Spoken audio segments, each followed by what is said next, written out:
Yan. Yan muna sila. May ilaw.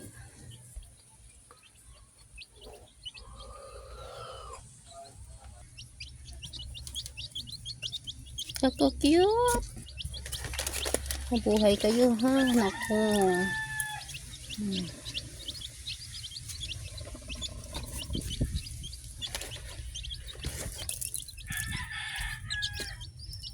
Meron pang batch 2. May susunod pa. Hindi ko lang alam kung ilan ang mapipisa. Nasa incubator pa ang inyong mga kapatids. Meron kanilang patuka. Chick booster. Yan muna sila pansamantagal.